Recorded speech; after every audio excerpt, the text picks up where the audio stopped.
pour en finir avec le diabète grâce aux graines de lin. Tout d'abord, si vous ne connaissez pas encore les graines de lin, c'est tout à fait normal. Elles sont peu utilisées de nos jours, mais c'est l'une des nourritures les plus saines connues depuis des milliers d'années.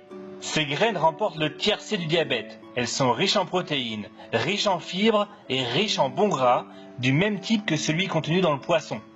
Les graines de lin sont également très bonnes pour la santé cardiovasculaire et elles aident à lutter contre le cancer du sein et le cancer de la prostate.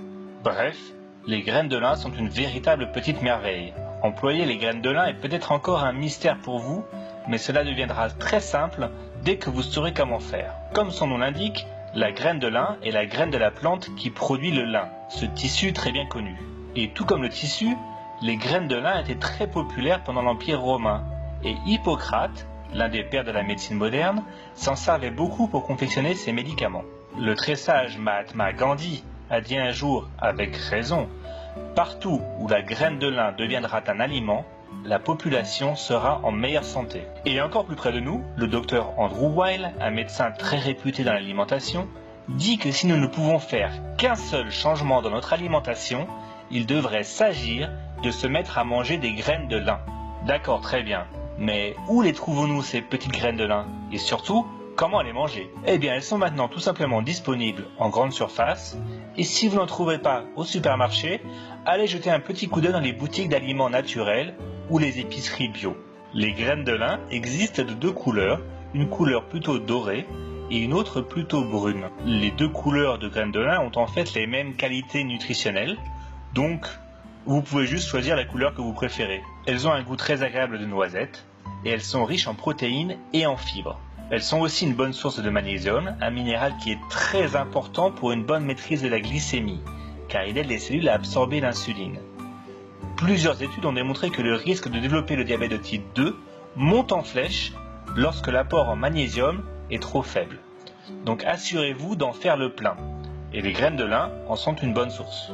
Mais attention, la nature a doté les graines de lin d'un emballage fin mais puissant, ce qui a ses avantages et ses inconvénients. L'avantage, c'est que l'on peut conserver les graines de lin facilement pendant 1 an dans un récipient hermétique. Mais cet emballage naturel des graines de lin est presque trop puissant. Il est fort probable que ces petites graines passent dans votre système digestif quasiment indemne et ne vous apportent donc aucun nutriment. C'est pourquoi il faut les mâcher très bien, mais ce n'est pas du tout facile. Je vous conseille plutôt de les broyer, car ces graines de lin sont beaucoup mieux absorbées par l'organisme si les graines sont consommées moulues ou écrasées. Vous pouvez par exemple utiliser un robot culinaire ou un moulin à café. Après les avoir moulues, vous pouvez les conserver au réfrigérateur pendant quelques mois. Alors comment manger les graines de lin?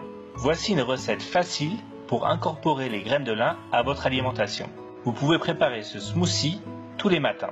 Il suffit de mettre 2 cuillères à soupe de graines de lin dans un mixeur, de les broyer, puis vous ajoutez des myrtilles congelées, une demi-banane et du lait de soja ou du lait d'amande selon votre préférence. Voilà, c'est tout simple et c'est délicieux. Vous pouvez aussi trouver de l'huile de lin, mais les graines que vous broyez vous-même sont bien meilleures pour vous.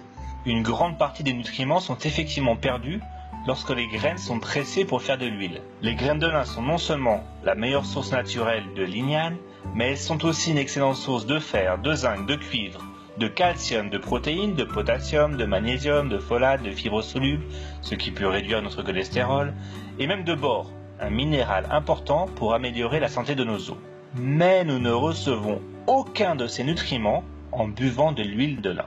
Voici encore un exemple de l'importance de manger des aliments végétaux entiers et non pas leur jus ou leur huile.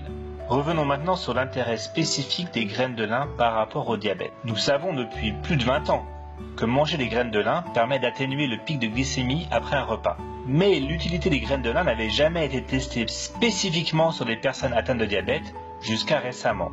Et il a été mis en évidence qu'une cuillère à soupe de graines de lin moulues tous les jours pendant 1 mois entraîne une baisse significative du taux de sucre moyen dans le sang. Et en prime, on observe aussi une baisse des triglycérides et du cholestérol. Alors comment les graines de lin aident-elles à lutter contre le diabète? Eh bien, il semblerait que la consommation de graines de lin peut améliorer la sensibilité à l'insuline. Et bien que les graines de lin soient plutôt grasses, aucun gain de poids n'a été signalé chez les personnes qui ont ajouté des graines de lin à leur régime pendant 3 mois. En fait, il semblerait même qu'au contraire, cela aide à faire perdre un peu de graisse autour du ventre. Voilà, c'est fini pour cette vidéo sur les graines de lin. J'espère que vous avez appris quelque chose, et si c'est le cas, mettez un petit like sous la vidéo, et n'hésitez pas à vous abonner à la chaîne pour plus de vidéos sur le diabète. À bientôt!